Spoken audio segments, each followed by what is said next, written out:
Chapter 19 of 3 Men in a Boat by Jerome K. Jerome. We spent 2 very pleasant days at Oxford. There are plenty of dogs in the town of Oxford. Montmorency had 11 fights on the first day and 14 on the second, and evidently thought he had got to heaven. Among folk too constantly weak to relish upstream work, it is a common practice to get a boat at Oxford and row down. For the energetic, however, the upstream journey is certainly to be preferred. It does not seem good to be always going with the current. There is more satisfaction in squaring one's back and fighting against it, and winning one's way forward in spite of it. At least, so I feel, when Harris and George are sculling and I am steering. To those who do contemplate making Oxford their starting place, I would say, take your own boat, unless of course you can take someone else's without any possible danger of being found out. The boats that, as a rule, are let for hire on the Thames above Marlow are very good boats. They are fairly watertight, and, so long as they are handled with care, they rarely come to pieces or sink. There are places in them to sit down on, and they are complete with all the necessary arrangements, or nearly all, to enable you to row them and steer them. But they are not ornamental. The boat you hire up the river above Marlow is not the sort of boat in which you can flash about and give yourself airs. The hired upriver boat very soon puts a stop to any nonsense of that sort on the part of its occupants. That is its chief, one may say its only, recommendation. The man in the hired upriver boat is modest and retiring. He likes to keep on the shady side, underneath the trees, and to do most of his travelling early in the morning or late at night, when there are not many people about on the river to look at him. When the man in the hired upriver boat sees anyone he knows, he gets out onto the bank and hides behind a tree. I was one of a party who hired an upriver boat one summer for a few days' trip. We had none of us ever seen the hired upriver boat before, and we didn't know what it was when we did see it. We had written for a boat, a double-sculling skiff, and when we went down with our bags to the yard and gave our names, the man said, "Oh yeah, you're the party who wrote for a double-sculling skiff. It's all right, Jim, fetch round the Pride of the Thames." The boy went, and reappeared 5 minutes afterwards, struggling with an antediluvian chunk of wood that looked as though it had been recently dug out of somewhere, and dug out carelessly so as to have been unnecessarily damaged in the process. My own idea, on first catching sight of the object, was that it was a Roman relic of some sort. Relic of what, I do not know. Possibly of a coffin. The neighbourhood of the Upper Thames is rich in Roman relics, and my surmise seemed to me a very probable one.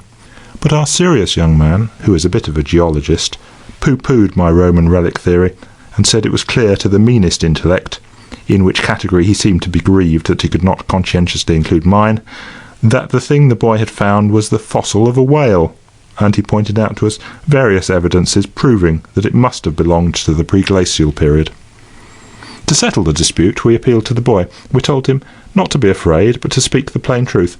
Was it the fossil of a pre-Adamite whale, or was it an early Roman coffin? The boy said it was the Pride of the Thames. We thought this a very humorous answer on the part of the boy at first, and somebody gave him twopence as a reward for his ready wit. But when he persisted in keeping up the joke, as we thought too long, we got vexed with him.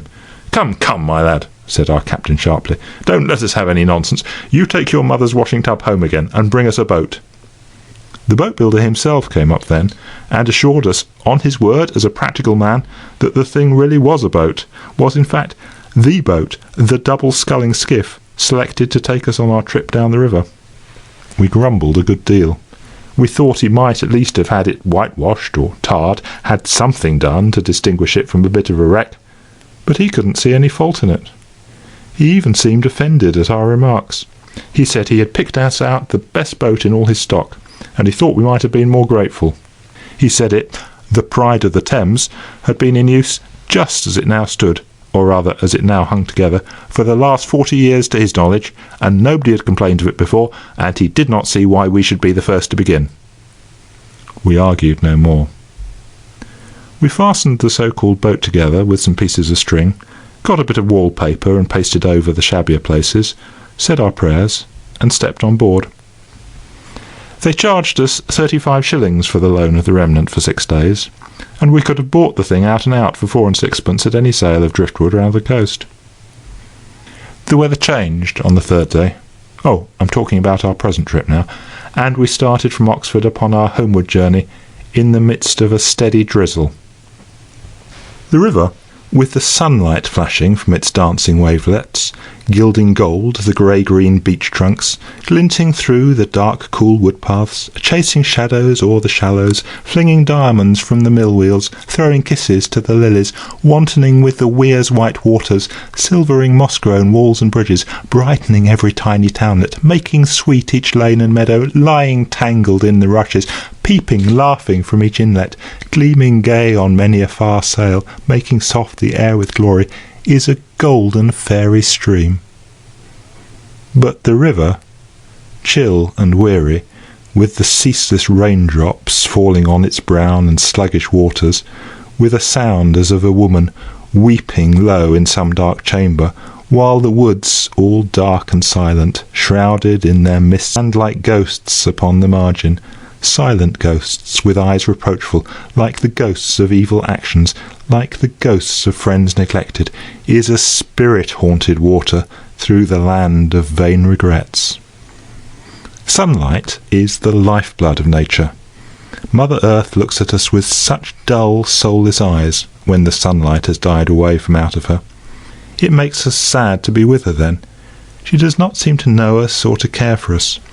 She is as a widow who has lost the husband she loved, and her children touch her hand and look up into her eyes, but gain no smile from her. We rowed on all that day through the rain, and very melancholy work it was. We pretended at first that we enjoyed it. We said it was a change, and that we liked to see the river under all its different aspects. We said we could not expect to have it all sunshine, nor should we wish it. We told each other that nature was beautiful, even in her tears. Indeed, Harris and I were quite enthusiastic about the business for the first few hours, and we sang a song about a gypsy's life, and how delightful a gypsy's existence was, free to storm and sunshine, and to every wind that blew, and how he enjoyed the rain, and what a lot of good it did him, and how he laughed at people who didn't like it. George took the umbrella.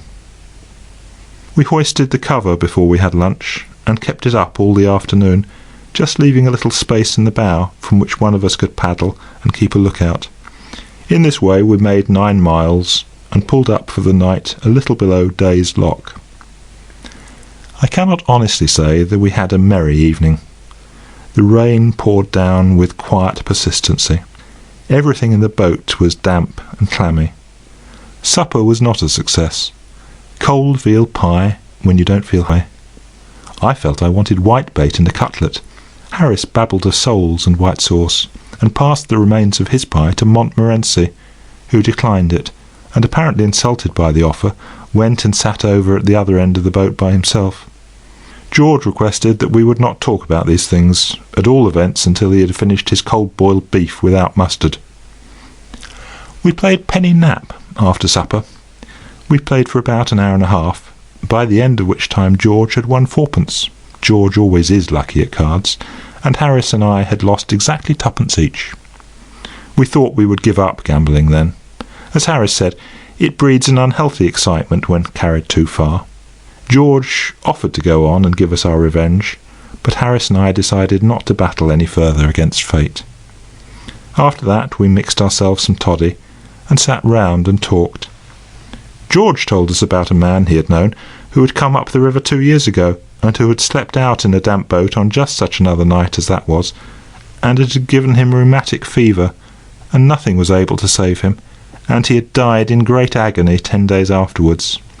George said he was quite a young man, and was engaged to be married. He said it was one of the saddest things he had ever known. And that put Harris in mind of a friend of his, who had been in the Volunteers, and who had slept out under canvas one night down at Aldershot, on just such another night as this, said Harris, and he had woke up in the morning a cripple for life. Harris said he would introduce us both to the man when we got back to town. It would make our hearts bleed to see him. This naturally led to some pleasant chat about sciatica, fevers, chills, lung diseases, and bronchitis, and Harris said how very awkward it would be if one of us were taken seriously ill in the night, seeing how far away we were from a doctor. There seemed to be a desire for something frolicsome to follow upon this conversation, and in a weak moment I suggested that George should get out his banjo and see if he could not give us a comic song. I will say for George that he did not want any pressing. There was no nonsense about having left his music at home or anything of that sort. He at once fished out his instrument and commenced to play Two Lovely Black Eyes. I had always regarded Two Lovely Black Eyes as rather a commonplace tune until that evening. The rich vein of sadness that George extracted from it quite surprised me. The desire that grew upon Harris and myself, as the mournful strains progressed, was to fall upon each other's necks and weep. But by great effort we kept back the rising tears, and listened to the wild, yearnful melody in silence. When the chorus came, we even made a desperate effort to be merry.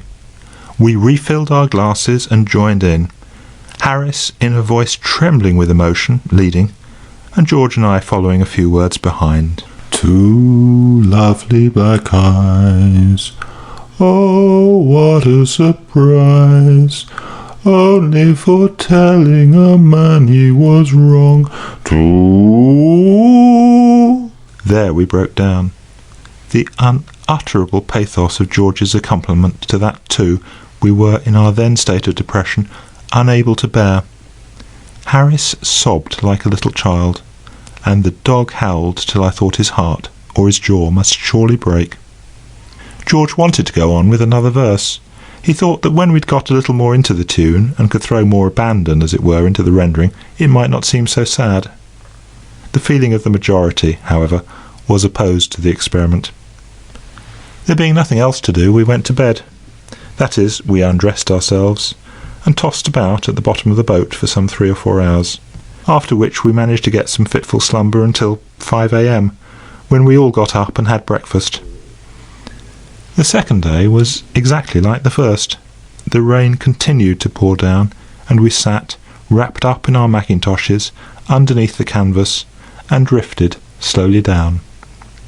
One of us, I forget which one now, but I rather think it was myself, made a few feeble attempts during the course of the morning to work up the old gypsy foolishness about being children of nature and enjoying the wet, but it did not go down well at all. That "I care not for the rain, not I," was so painfully evident, as expressing the sentiments of each of us, that to sing it seemed unnecessary. On one point we were all agreed, and that was that, come what might, we would go through with this job to the bitter end. We had come out for a fortnight's enjoyment on the river, and a fortnight's enjoyment on the river we meant to have. If it killed us, well, that would be a sad thing for our friends and relations, not be helped. We felt that to give in to the weather in a climate such as ours would be a most disastrous precedent.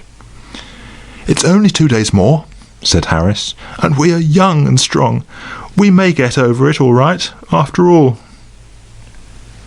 At about 4 o'clock, we began to discuss our arrangements for the evening.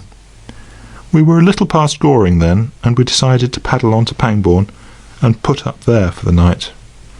"Another jolly evening," murmured George. We sat and mused on the prospect. We should be in at Pangbourne by 5. We should finish dinner at, say, 6:30. After that we could walk about the village in the pouring rain until bedtime, or we could sit in a dimly lit bar parlour and read the almanac. "Why, the Alhambra would be almost more lively," said Harris, venturing his head outside the cover for a moment and taking a survey of the sky. "With a little supper at the so-and-so to follow," I added, half unconsciously, the so-and-so being a capital little out-of-the-way restaurant in the neighbourhood of such-and-such, where you can get one of the best cooked and cheapest little French dinners or suppers that I know of, with an excellent bottle of Beaune, for 3 and 6, and which I am not going to be idiot enough to advertise. "Yes, it's almost a pity that we've made up our minds to stick to this boat," answered Harris, and then there was silence for a while. "If we hadn't made up our minds to contract our certain deaths in this bally old coffin," observed George, casting a glance of intense malevolence over the boat, It might be worthwhile to mention that there's a train leaves Pangbourne, I know, soon after 5, which would just land us in town in comfortable time to get a chop, and then go on to the place you mentioned afterwards." Nobody spoke. We looked at one another, and each one seemed to see his own mean and guilty thoughts reflected in the faces of the others. In silence we dragged out and overhauled the Gladstone. We looked up the river and down the river. Not a soul was in sight. 20 minutes later, 3 figures, followed by a shamed-looking dog, might have been seen creeping stealthily from the boathouse at the Swan towards the railway station, dressed in the following neither neat nor gaudy costume: black leather shoes, dirty; suit of boating flannels, very dirty; brown felt hat, much battered; mackintosh, very wet; umbrella. We had deceived the boatman at Pangbourne. We had not had the face to tell him that we were running away from the rain. We had left the boat, and all it contained, in his charge, with instructions that it was to be ready for us at 9 o'clock the next morning. If, we said, if anything unforeseen should happen, preventing our return, we would write to him. We reached Paddington at 7, and drove direct to the restaurant I have before described, where we partook of a light meal, left Montmorency, together with suggestions for a supper to be ready at 10:30, and then continued our way to Leicester Square. We attracted a good deal of attention at the Alhambra. On our presenting ourselves at the pay-box, we were gruffly directed to go round to Castle Street, and were informed that we were half an hour behind our time. We convinced the man, with some difficulty, that we were not the world-renowned contortionists from the Himalaya Mountains, and he took our money and let us pass. Inside we were a still greater success. Our fine bronzed countenances and picturesque clothes were followed round the place with admiring gaze. We were the cynosure of every eye. It was a proud moment for us all. We adjourned soon after the first ballet, and wended our way back to the restaurant, where supper was already awaiting us. I must confess to enjoying that supper. For about 10 days we seemed to have been living, more or less, on nothing but cold meat, cake, and bread and jam. It had been a simple, a nutritious diet, but there had been nothing exciting about it, and the odour of Burgundy, and the smell of French sauces, and the sight of clean napkins and long loaves, knocked, as a very welcome visitor, at the door of our inner man. We pegged and quaffed away in silence for a while, until the time came when, instead of sitting bolt upright and grasping the knife and fork firmly, we leant back in our chairs and worked slowly and carelessly, when we stretched out our legs beneath the table, let our napkins fall unheeded to the floor, and found time to more critically examine the smoky ceiling than we had hitherto been able to do, when we rested our glasses at arm's length upon the table, and felt good, and thoughtful, and forgiving.